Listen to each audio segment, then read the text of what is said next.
Good morning, Revolution, and welcome to our regular Friday morning program. Good morning, Revolution. You know, we're now in our fourth year, I believe, of being on the air. We stream on YouTube, Facebook, Twitch, and Twitter. And please subscribe to our channel while you're there. We would love to have you, and then you'll get notifications of new videos.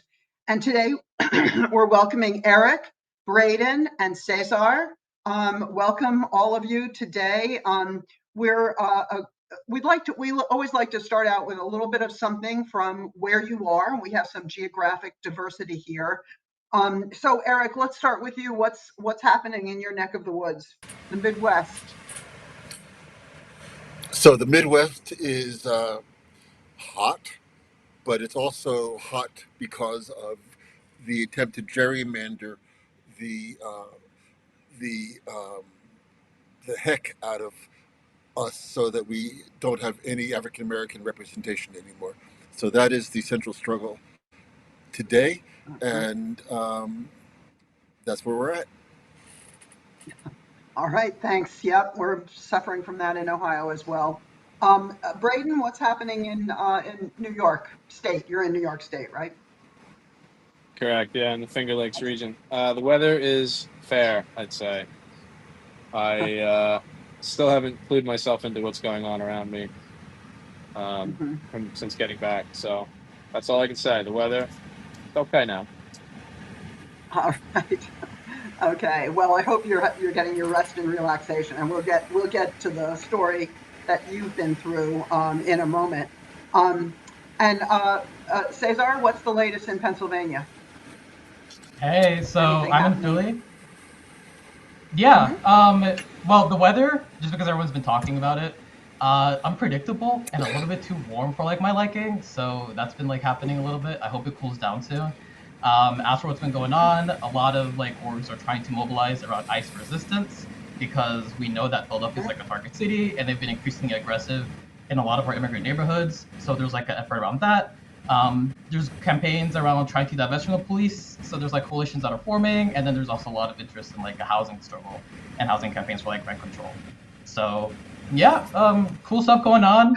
Weather's a bit annoying, but we're chilling. All right, all right. Thank you all. And of course, as you know from our title, we're here with an eyewitness from the flotilla, the Handala Freedom Vessel. And before we get to Braedon and his experience there, today we don't want to talk just about the horrors of the genocide in Gaza. We also want to focus on what people can do, what people are doing to fight back and stand in solidarity with the people of Gaza. And so we're very fortunate to have Braedon with us, who was part of that flotilla.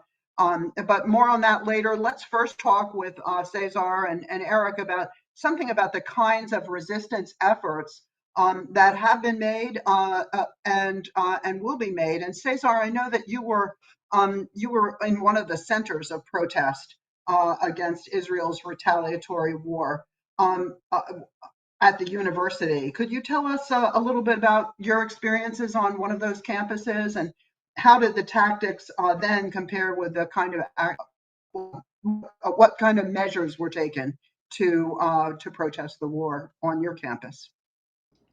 Yeah, so I learned about the like the encampment when people I started noticing like usernames like changing in like certain chats I was in to like reflect the school that people went to in Philly. Philly has like quite a few schools in it, right? So you got Penn, you got Drexel, you got Temple, and then you have some schools outside of the area like Swarthmore, Haverford, for example.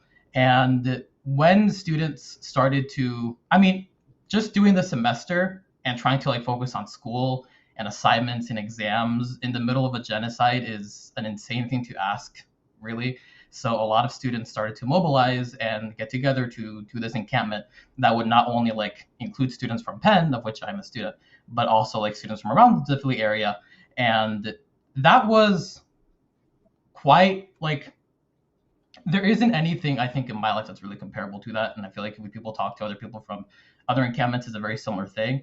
Not only was there a lot of solidarity amongst ourselves and trying to, pressure our school, Penn, to like have this sort of commitment to divest from this genocide that is currently funding, but the community just showed up in really large numbers. Like there was so much support from so many people from around the city that just showed up to just be at the encampment, to be at that space. They helped with programming, they helped with just organizing things in general, with food, with medical supplies, etc. Like there was just a huge outpouring of love and support from so many people in Philly. And I think what that showed us was that this is not like an unpopular thing. And increasingly now also, we have the majority Democratic base saying that this genocide is it's unacceptable. It's not okay. Like we saw that firsthand by trying to resist, like on campus, the way that our school was not only funding but profiting off of this genocide. So that was, I think, a very unique experience. It was an experience that we found a lot of community. To answer like your question about like resistance, I think the biggest takeaways there were, number one, any movement that incorporates or that includes and is open to the community members is going to be like much more powerful than it was just isolated to like a few activists, a few organizers, a few students. It was their presence that really made the encampment last as long as it did, and without it, we would have maybe like been shut down like after like a day or two, right? And instead, it was like a little bit over 2 weeks that it lasted, and that was because of the community. So number one, just making sure that that kind of like having that community aspect to it and involving like the popular front in general, like people, the masses, was really important. And then also that this is something that is increasingly becoming a bigger issue, and that is something that we need to just link to a lot of our other movements and make sure that the peace movement has a more popular base of support. I think is like the biggest takeaways that we got from that encampment. Mm-hmm. Thank you. Thanks so much, Cesar. And Eric, you and I are old enough to remember the anti-apartheid struggles of the 1980s against the South African apartheid, and also the victorious end of apartheid in South Africa in 1991, which was a beautiful moment. Could you talk a little bit about how the tactics then are similar and different to the work we're doing in solidarity with the Palestinians? Yeah, I want to echo what Cesar just said in part about the importance of community involvement and the importance of building coalitions. Um, the the anti-apartheid movement was really focused on mobilizing the whole of our society to protest against apartheid. So the forms it took were similar: boycott, divestment, and sanctions. And the movement started on the campuses and then expanded out, including organized labor. And I think that organized labor's role was very important. I want to mention that I'm going to go back to 1962, not 1980, when the International Longshoremen and Warehouse Union, ILWU Local 10, boycotted South African cargo and refused to unload cargo, military cargo, going to support the apartheid government. That kind of thing is important, and we're seeing similar actions in Europe. In August, on August 5th, two unions refused to unload military shipments from the Volans ship. And that was also, again, it was the ILWU Local 10. And this is part of the expanding struggle. One of the things that is a little different now is that there are so many, that we're living in a more fascistic environment now than we were in 1960 or 1980, and so boycott, divestment, sanctions movements have more impediments, but they can be built. We also had cultural boycotts at that time, where artists refused to play in South Africa, and we need to see that expand relative to Israel. Schools and businesses and municipal governments were all pressured by mass movements to divest. There were sanctions and trade embargoes that were won both at municipal and at national levels across the country. And I want to mention Reverend Martin Luther King because uh, responding to the killing of 69 black protesters in Sharpeville, he said, as long as segregation exists, the U.S. is faced with a potential reign of terror more barbaric than anything we see in South Africa. And I think that what we're seeing now in the United States is that reign of terror. And I think that we're also seeing that in the wholesale slaughter that is taking place, the genocide that is taking place against the Palestinian people by the Israeli uh, government, which is substantially supported financially and militarily by the United States, and that support has to end. Um,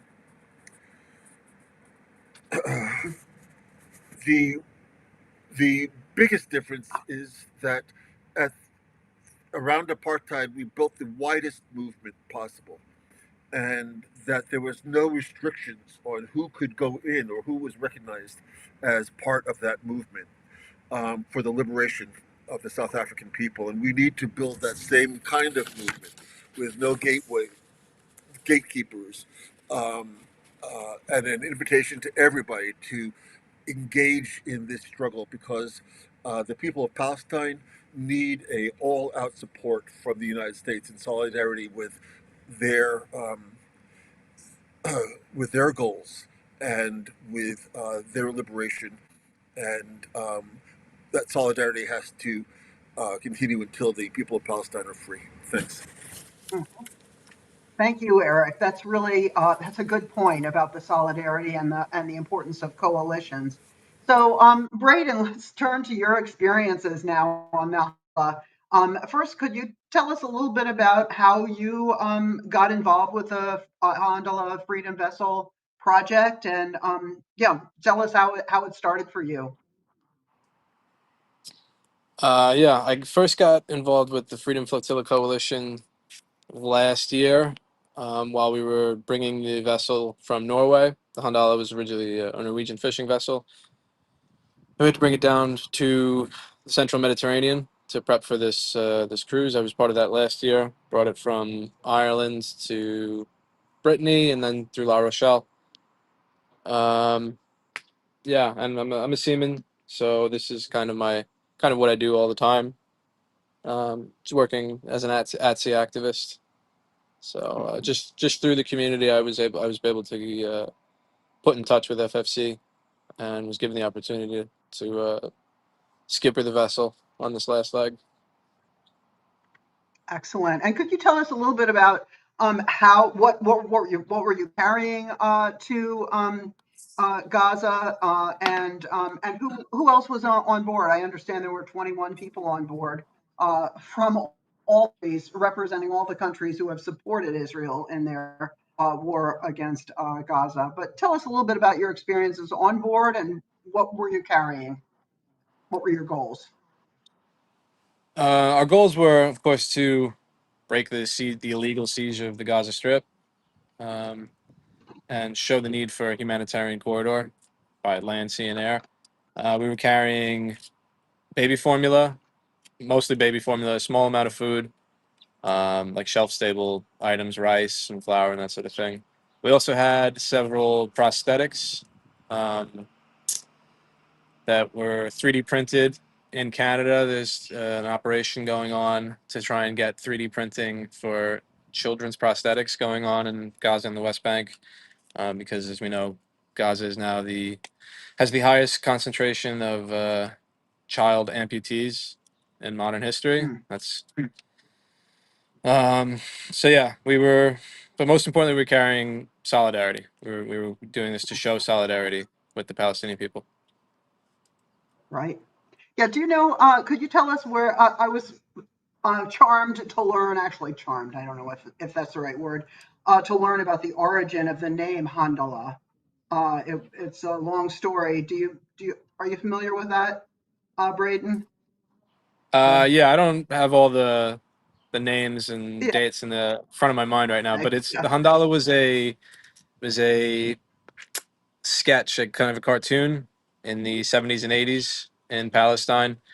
It's the Handala is the name of the child who turns his back on the injustice um, being being inflicted on the Palestinians by the Western world and the Zionist entity. And the myth is that he will only turn around and show his face when Palestine is free. And the author, I guess the cartoonist of the Handala, he was a Mhm. very outspoken political dissident, critical of the PA and definitely of the West. Also, the PFLP. He was kind of a rogue, and he was assassinated by the Israeli state in, I believe, in the late '80s. Mhm. Right. Yeah, thanks. Yeah, it was a sad story, but he was apparently it's a kind of an iconic figure, character in Palestine, because what it represents, to people. So that was now also, I mean, the big thing that we all saw on our screens was the moment when in international waters, IDF, the Israeli Defense Forces boarded your ship. It was a very dramatic moment. They came on board. It was not a surprise to those of you who were on board.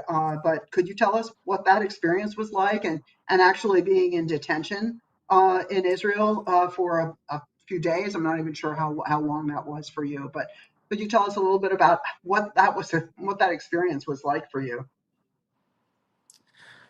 Yeah, so we were kidnapped about 40 miles from the closest point of land in Gaza, and 25 miles due north of Point El Arish in Egypt. We were heading due south.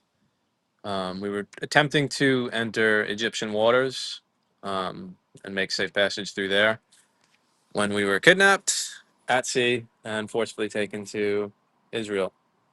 Um, Mm, we expected it. We knew it was coming. We knew that they would not let us into Gaza. They can't afford to let the images that we would be taking to get out of there. Um, so yeah, we trained for it. We knew it was going to happen. We were disciplined, and we had a plan, and we carried it out pretty well.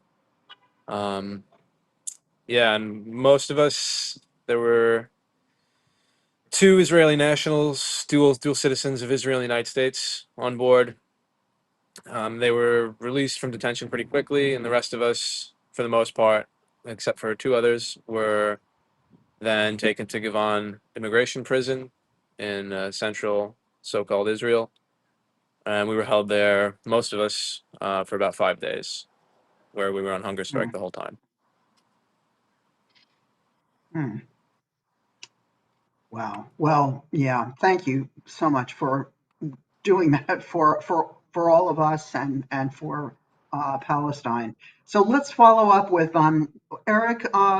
How about the aid aboard the Handala? Of course, didn't reach Gaza, but what could you say about the outcomes of this whole project, and how important they are, and how could we replicate maybe those outcomes in smaller ways? We can't all, get the resources together to do such a large dramatic project, but what can we do, and what were the effects, do you believe, that came out of this? Eric, sorry. Yeah, I think that this had, that the Handala flotilla had a huge effect, and it is part of a expanding movement to link the peoples of the United States with the peoples of Palestine in concrete ways that help the peoples of Palestine to meet their subsistence needs at a time when they're being starved to death by the Israeli government. And the issue of things that the people here can do is so varied that it's it's really an issue of how do we fight for democracy in the United States and link that struggle to the struggle for peace worldwide and for an anti-imperialist um, initiative in the United States that ends the U.S. support for the starvation and the oppression and the genocide in Gaza. Um, so I'm seeing communities that are organizing around immigrants here and the oppression of immigrants here by ICE, and those that oppression can be linked because it is coming from the same sources to the oppression that the people of Gaza are experiencing and the genocide in Gaza. And I'm not trying to say that there is an equivalence. I'm not suggesting that it's equivalent at all. What the people of Gaza are experiencing is outright genocide. There is no question about that. It is the slaughter of a whole people just for being who they are. But that said, the attacks on immigrants here in the United States are a fascist, anti democratic attack that comes from the same racist assumptions and the same sources of control that want to control the people. And so we have lots of opportunities to say, as we're fighting here at home, that we also demand that that the people of Palestine be liberated and that the genocide end, and that the struggle to move money from the military budget to meet people's needs is a central part of that, and that the demand for a people's agenda and a people's budget has to include, and I think would include, that no money go to Israel, and that to support the genocide, and and I think that every community can do things like have um, their their local communities pass resolutions against the genocide and in support of Palestinian liberation.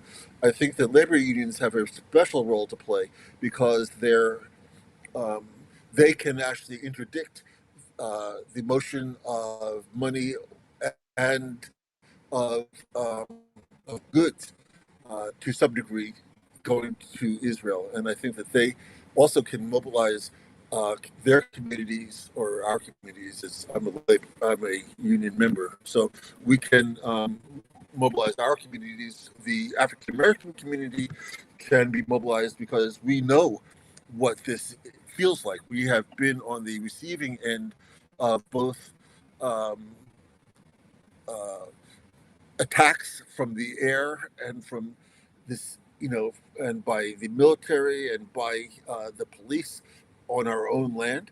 And we know what that's like, and we know.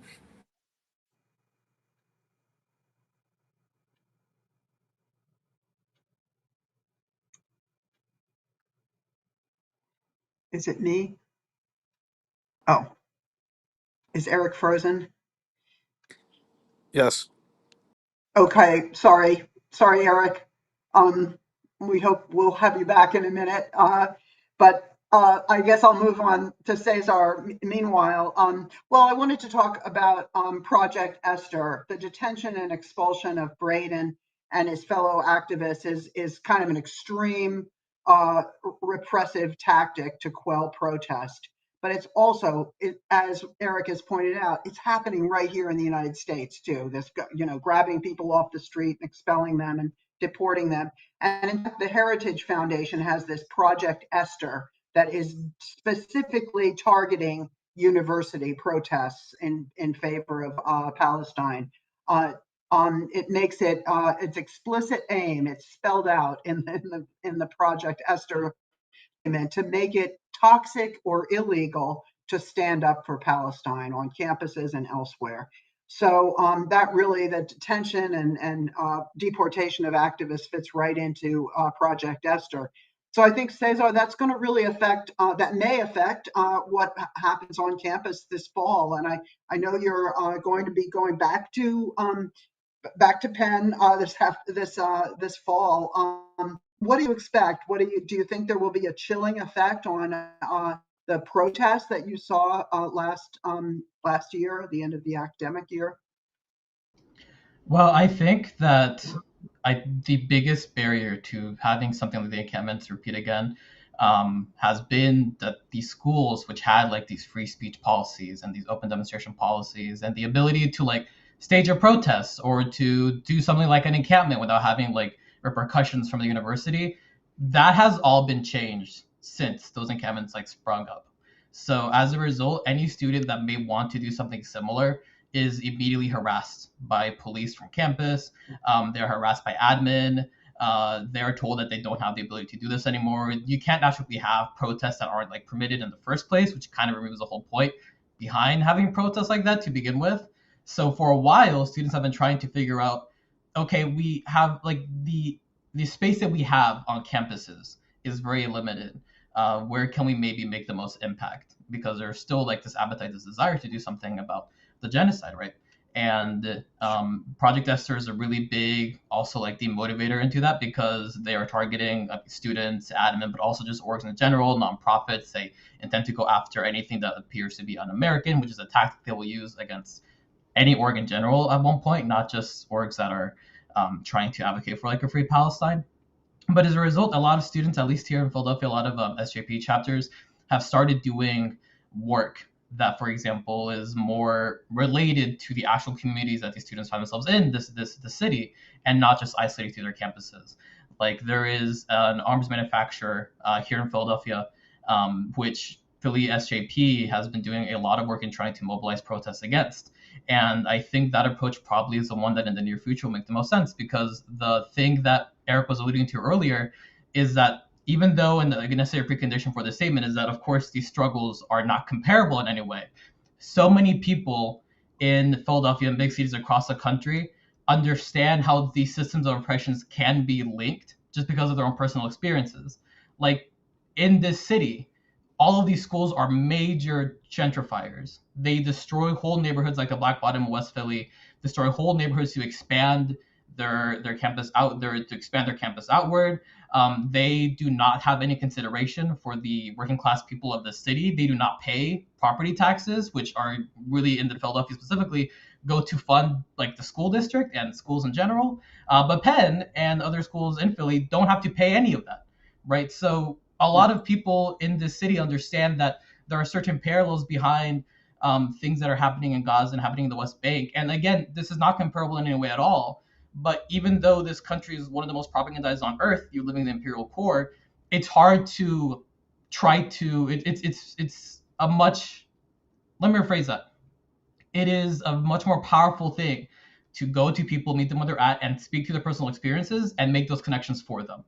Like immigrants, immigrant communities with ICE and what's happening in Palestine and in Gaza, talking to people about gentrifying, trying to link these struggles together and saying like this peace movement, this issue is not a separate issue and is in fact very deeply correlated to what you have experienced in your life, the oppression you've experienced in your life, different ways that oppression has manifested. So a lot of students, I think, in Philadelphia specifically have started to think about what kind of like maybe shifting into just not only just being isolated on campus, especially because of like again the academic repercussions that come from that, but also how can we actually engage more broadly with the communities that these schools are in, that we are in as students, that we inhabit, instead of just seeing ourselves as a part, like separate from these communities or separate from these cities, and actually trying to do the work of bridging those struggles together. Mm-hmm. Thank you. And Cesar, you're right. And we really are. That's one of the things that is a major task for us is to make those connections. And that's one of the things I know Cesar and Eric, too, are involved in the organizing of a piece we're going to have on November 6th and 8th this year. And we'll be building those connections there, too. Eric, I guess we have you back. And maybe you could just speak briefly about what you think our priorities should be in the struggle against genocide, and then we'll go to Braedon for his last word. Go ahead, Eric. I think that the major thing that we have to do here in this country is to fight against the funding of the military, and which means fighting against the funding of the Israeli genocide. I think that requires a commitment to fighting for democracy in this country, just as the Palestinians are fighting for a democratic voice in their country and the right to participate and the right to set the direction of their lives. So yeah, that's it. Thanks, Vic. Braedon, finally, we want to thank you so much for being here and sharing your experiences, and also thank you for your work over the years as a humanitarian, mariner activist. That's a really unique role that I think few of us have given any thought to, but you've been at it for 10 years. So thank you for your role in this struggle and in all others. But we'd like to know any last words and what's next for you in the fight. What's next on your horizon? Yeah, this was the 37th boat that the Freedom Flotilla has sent to attempt to break the siege of Gaza, and it is not the last. There's already new vessels that we're looking for crew for.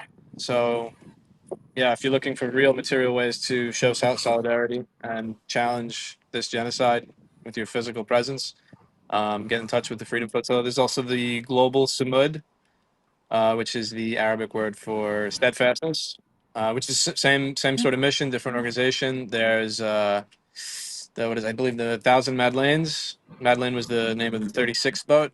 But there's foundations all over Europe and the rest of the world really that are getting ready to mobilize and send vessels to Gaza. So if you have some free time and you've got some skills, maybe volunteer, donate some money to it as well. At a minimum, I would suggest that.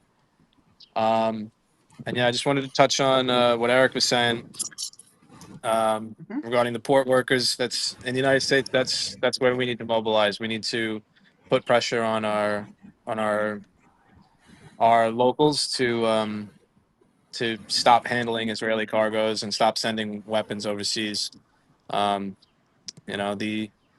WFTU said, the only force that can stop this painful course and put an end to the imperialist and Zionist aggression is the reaction and resistance of the peoples of the working class on the front line. That is 100% where our power in the United States lies. We need to mobilize on that. And last thing I want to just flag is the work of the Hind Rajab Foundation in bringing charges and seeking arrest warrants for war criminals from the IOF as they're overseas. That is a super important way that we can make these war criminals feel unsafe and unwelcome in the rest of the world, and further isolate this. I think we lost Braedon.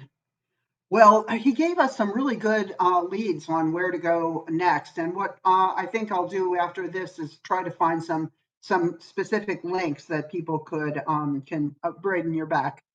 We lost you for a minute there. Sorry.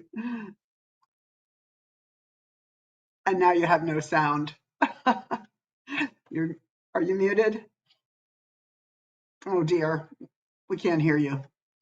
But what I was saying was we'll find some links from the organizations that you're talking about, and we'll try to get that in the comments maybe for the YouTube video. So is your sound back, Braedon? No. Okay. Well, thank you so much for being here, and thanks Eric and Cesar, and to everyone who is listening and with us. We'll be back next Friday at 10:30. Thank you, Braedon. They're back.